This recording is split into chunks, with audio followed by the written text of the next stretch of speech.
जो लड़का या लड़की दिन दिन भर पढ़ रहा है उसको कुछ नहीं मिलेगा। सिंघल साहब का जो आचरण है शुरू से इस मामले में बहुत आप कह सकते हैं संदिग्ध रहा है। तो फिलहाल बिहार में जो सिपाहियों की भर्ती थी वो अभी खटाई में पड़ गई, लेकिन उसका इतने पुख्ता सबूत आए कि पूरे बिहार में देखिए 74 FIR दर्ज हुए। आंसर की उसी दिन वायरल हो गया सोशल मीडिया पर। लोक सेवा आयोग नहीं, लीक सेवा आयोग है। अब देखिए, सही कहा आपने, पूरे बिहार में देखिए शैक्षणिक अराजकता का दौर है।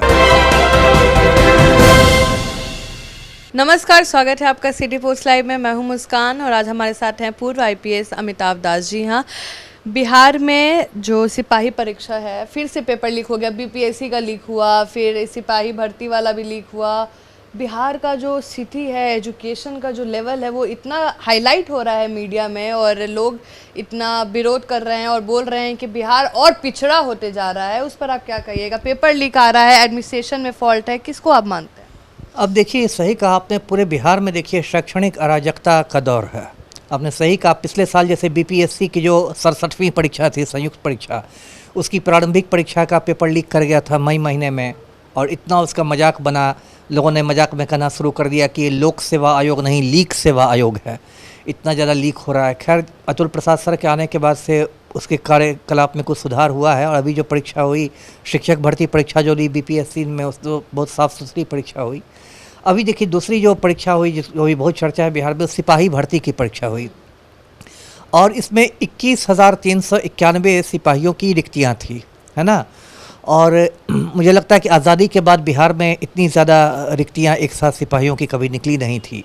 और उसकी परीक्षा हुई 1 अक्टूबर को ही, 2 शिफ्टों में परीक्षा हुई और उसी दिन से आंसर की उसी दिन वायरल हो गया सोशल मीडिया पर। उसके आंसर की वायरल हो गया और कंकड़बाग थाना क्षेत्र में एक रामकृष्ण द्वारिका कॉलेज है, उससे 6 लड़के पकड़े गए। उसमें 5 का तो जो आंसर शीट था वो मतलब समझिए हू बहू मेल खा गया, हू बहू, मतलब उसमें 92 सवाल थे, 92 वो बिल्कुल मेल खा गया। उसके बाद बहुत हंगामा हुआ। अब देखिए, जो भर्ती बोर्ड है, सिपाही भर्ती बोर्ड, उसके चेयरमैन हैं संजीव सिंघल साहब, SK सिंघल साहब, जो बिहार के DGP हुआ करते थे। DGP से रिटायर करने के बाद उनको चेयरमैन बनाया गया भर्ती बोर्ड का। अब देखिए, सिंघल साहब ने बहुत आराम से उस दिन भी कहा कि नहीं, कुछ नहीं हुआ है, कोई प्रश्न पत्र लीक नहीं हुआ है और हमारा इंटरनल अरेंजमेंट बहुत मजबूत है, ये वो। उन्होंने सिरे से नकार दिया कि कुछ हुआ ही नहीं गड़बड़।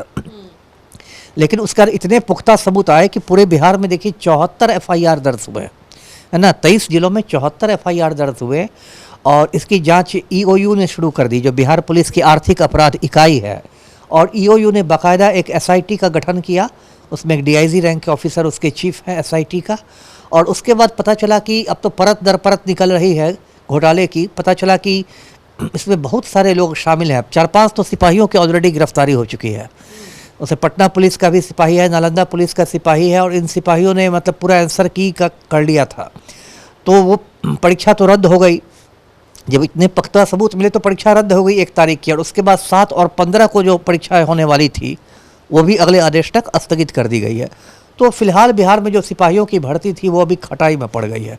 अब लगता नहीं कि इस साल दोबारा परीक्षा होगी, अब लगता है 2024 में ही परीक्षा होगी। लेकिन जो सबसे ज़्यादा मैं आपके चैनल से भी कहता हूँ कि देखिए, इसमें यदि सबसे ज़्यादा कोई शक के घेरे में है तो सीधे वो चेयरमैन साहब हैं, सिंघल साहब हैं। और अभी तक जितने भी लोग पकड़े गए हैं, ये जो सिपाही लोग, ये सब ठीक हैं, दोषी होंगे, लेकिन ये लोग टुटपुजिया लोग हैं, छोटी मछलियाँ हैं। सिंघल साहब का जो आचरण है शुरू से इस मामले में बहुत आप कह सकते हैं संदिग्ध रहा है। जब इतने सारे पुख्ता सबूत थे, इसके बावजूद वो एकदम कह सकते हैं कि डंके की चोट पर कह रहे थे कि नहीं, कुछ गड़बड़ नहीं हुआ, कुछ गड़बड़ नहीं हुआ। इस तरह से ऐसा लग रहा है कि या तो वो खुद दोषी हैं या फिर दोषियों को बचा रहे हैं।